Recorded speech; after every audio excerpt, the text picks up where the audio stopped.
en Brasil. Demoró mucho, se pasaron muchos años hasta que me inserí en actividades que de alguna manera me relacionaban con los orígenes del Taller Total. ¿Y qué pensábamos en el Taller Total? Que la arquitectura era prioritariamente social, que tanto la arquitectura cuanto su enseñanza debían envolver una relación democrática y participativa. Su enseñanza debía ser muy relacionada con la sociedad, basearse en las necesidades de la sociedad, ideas que ya venían en los años 60, en la CLEFA, en otros congresos.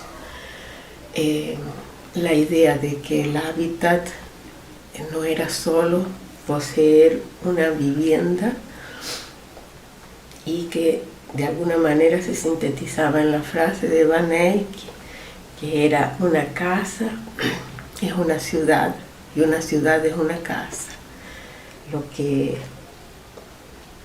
condensa la idea de que no basta tener una casa para tener una vida digna, sino que es necesario que la ciudad también atienda las necesidades de las personas,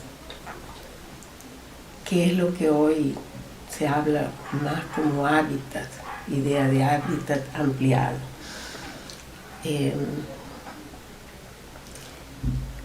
La idea de interdisciplinariedad, que era una idea de vanguardia, porque en aquella época nadie hablaba de interdisciplinariedad. Nadie, digamos, de una manera tan clara como se lo habla ahora, porque hubo otras experiencias en Argentina en otras facultades, que inclusive Silvia Martínez consiguió seleccionar y decirlas en su doctorado, lo cual me hizo ver que nosotros no éramos una experiencia aislada. Lo que más me acuerdo es de que fue como hecho tal vez fundador, por lo menos para mi generación, cuando en el 68 estábamos en composición 4 y se planteó que debíamos hacer un centro musical cuando nosotros queríamos, estudiantes, participar en el Congreso de Vivienda de Interés Social que iba a tener de la Unión Internacional de Arquitectos.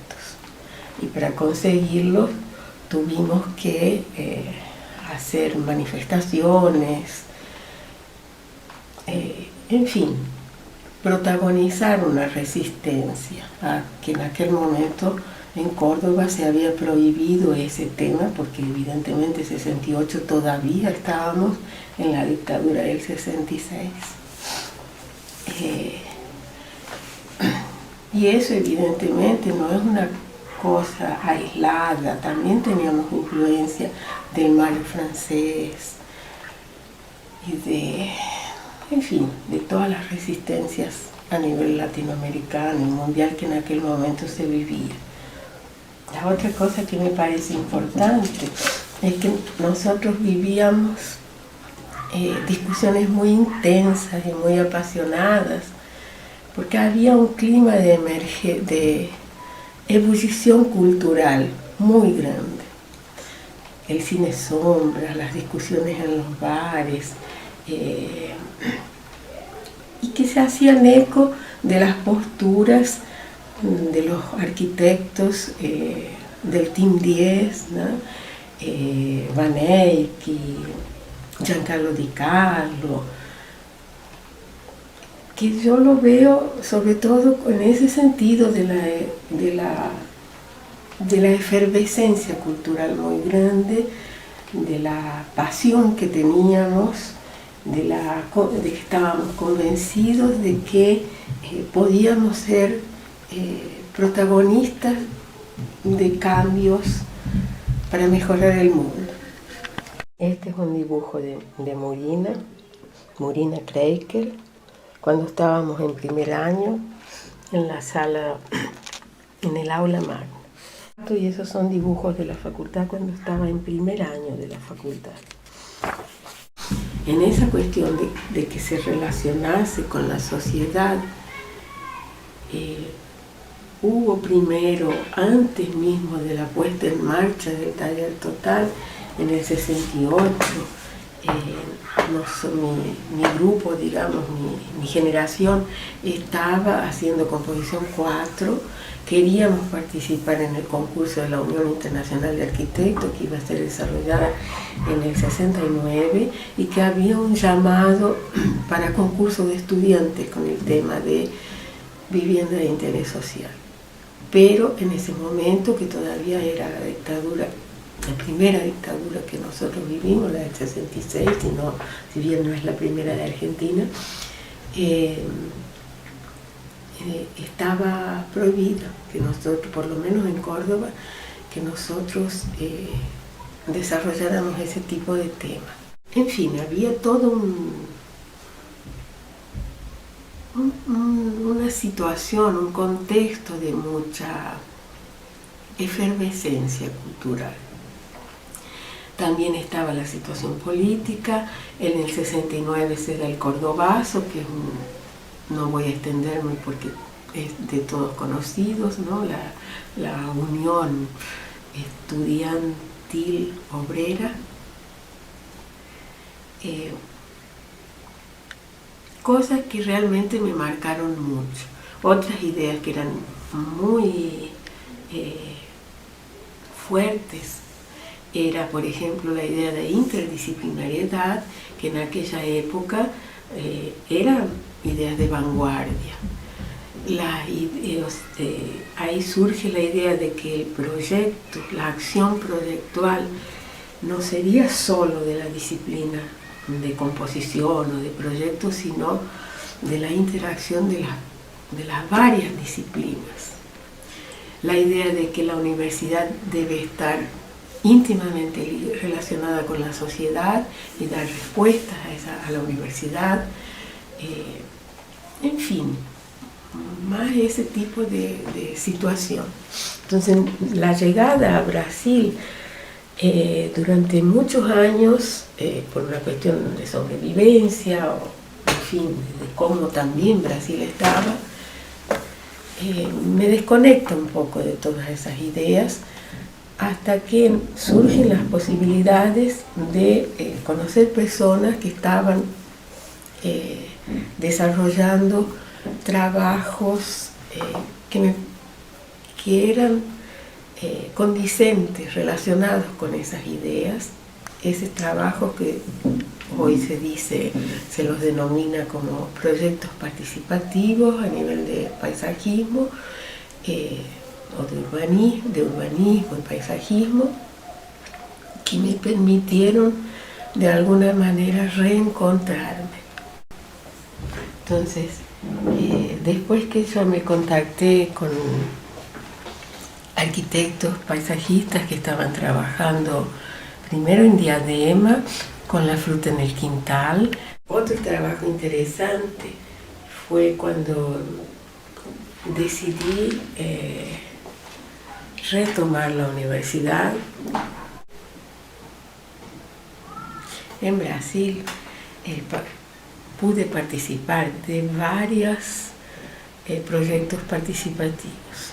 Voy a hablar de algunos que considero más importantes. El primero fue La fruta en el quintal, que era un proyecto de arte, educación ambiental, de plantación de árboles a partir de trabajos en las escuelas. Fue en Diadema, que es una ciudad conurbada con São Paulo. Diadema es una ciudad con veredas muy angostas, donde era imposible plantar árboles en las veredas y con alto grado de accidentes, justamente porque las personas iban para las calles, porque no conseguían usar bien las veredas, y una densidad muy alta. Era una ciudad de alta densidad, roja, de los ladrillos rojos, de mucha autoconstrucción, bastantes villas miserias y con muy poca arborización. Los patios de las escuelas, y a partir de la educación ambiental, tratar de que las personas también plantaran en sus propios patios. Por eso el nombre de Una fruta en el quintal. Quintal quiere decir patio. Una fruta en el quintal, que era un proyecto de arte, educación ambiental, en una ciudad conurbada como São Paulo, Diadema, donde realmente la municipalidad había decidido invertir en concientización de las personas en relación al medio ambiente. Y yo trabajé en ese proyecto con escuelas, tanto haciendo oficinas para profesores como llevando chicos y adolescentes a los parques, donde hacíamos oficinas de dibujo y de actividades interdisciplinares para que a través de sus propias vivencias dieran importancia a la naturaleza. Fue una actividad emocionante y que de alguna manera me traía los recuerdos de un proyecto llamado El Huanquero, que un grupo de estudiantes y arquitectos de alguno de los talleres, porque no recuerdo cuál, del taller total, había encarado en relación a una comunidad de basureros que hacían colecta de basura. Y también me hizo comprender mucho esa opción que una compañera nuestra de la facultad, un poco más avanzada en la época, la Maki, que había decidido, después de la desaparición del Carlos García, se encaminar por la educación. Entonces, esa actividad me llevó a entender que también es una actividad de arquitecto, el tratar también a través de los chicos y de profesores, llevar la visión de la necesidad de un hábitat digno, un hábitat, un medio ambiente más puro, la importancia de la vegetación, etc. Y eso después me hizo reflexionar sobre el hecho de que no basta hacer preguntas para que el proyecto sea participativo, sino que es necesario interaccionar con las personas, escucharlas, pero también que ellos nos escuchen, para que haya realmente un avance en la conciencia de cómo debe ser la ciudad, sobre todo en el hecho de que en la relación de fuerzas en la cual el mercado inmobiliario es muy poderoso, poder crear un ambiente respetuoso de las reales necesidades de las personas. Nosotros arquitectos necesitamos también de que los usuarios, los habitantes de estas ciudades estén convencidos para podernos dar apoyo, porque de lo contrario solitos no hacemos nada. En este trabajo de la aldea de Carapicuíba es lo que más me llevó a desarrollar otras maneras de representación con acuarela, miedos. simbolismos, porque la iglesia, yo notaba que en las representaciones de los alumnos y profesores aparecía con una dimensión muy grande, y cuando yo fui a pintar me di cuenta que estaba haciendo lo mismo, salía de la proporción real.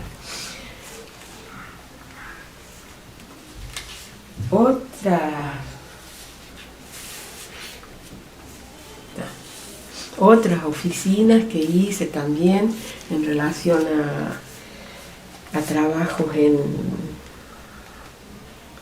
Villas Miserias, y que me unieron de alguna manera a algunos trabajos que mi hija más grande también había hecho, ella con trabajos corporales,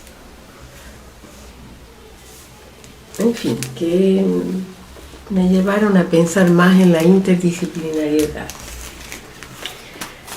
En esa línea de trabajo, en este momento estoy con una materia de graduación en una facultad cuyo tema es el proyecto urbano. Tiene que ver con esta trayectoria, ¿no? De tratar de que los estudiantes consigan visualizar los problemas de la ciudad en lugares donde normalmente no frecuentan. O sea, porque la zona norte de San Pablo es una zona con muchos problemas de medio ambiente, de agua, de basura y de habitación. Muchas áreas ocupadas, en fin. Esa es una intención que por su vez se fundamenta o nos da apoyo un grupo de habitantes llamado Quinta Ambiental, con quienes tenemos un contacto y que algunos que dirigen este grupo de representantes de la comunidad, de los barrios que hay en esa regional, es esta misma temática, la estamos desarrollando a nivel de la posgraduación en la FAU del USPI, la Universidad de San Pablo, donde 2 profesores fuimos convidados en función de este conocimiento del local y de la experiencia en trabajos participativos, a trabajar también con los alumnos de posgraduación en la FAU-USPI, en el local del centro. Estos proyectos participativos me hicieron sentir que estaba volviendo a juntar pedacitos que antes estaban separados en mí, que podía unificarlos, como era por un lado el lado artístico y por otro lado el lado social. Entonces juntarlos fue algo muy importante para mí. Y pienso que es una herencia muy fuerte del taller total, de las semillas que nos dejó, de aquella necesidad de tener un compromiso con la sociedad y con un mundo mejor, dentro de nuestras posibilidades. El otro aspecto que surgió, que tardó en emerger, pero que lo asumí, fue la necesidad de tratar el tema de la memoria. O sea, el dolor de los desaparecidos. Me acuerdo que cuando tomé conciencia que de nuestra facultad eran 47 desaparecidos, cuando tomé conciencia que había habido más de 400 campos de concentración en Argentina, el dolor fue muy intenso. Entonces, a partir de dibujos de personas torturadas o doloridas, traté de canalizar también esto Y por ejemplo, fue un dibujo que mandé a una revista de Bogotá, donde además de la sangre está pintada la esperanza. Y me parece que es una manera que tengo de contribuir con la memoria.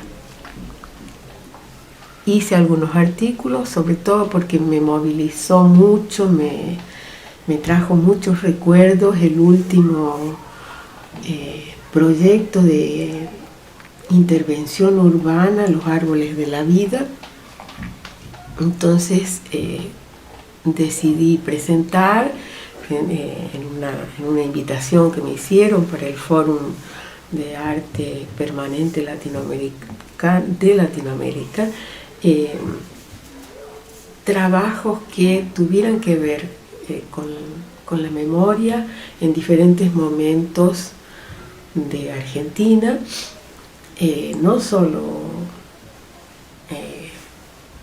la memoria de situaciones relativas a las dictaduras que hemos vivido, la memoria, una de las intervenciones artísticas que mencioné fue Tucumán Arde, otro el Siluetazo, y también un trabajo en la granja de Saria Galeazzo que rescata la memoria de los pueblos originarios, y finalmente Los Árboles de la Vida, que me parece un trabajo muy bonito que homenajea de una manera vital, porque los árboles son vida,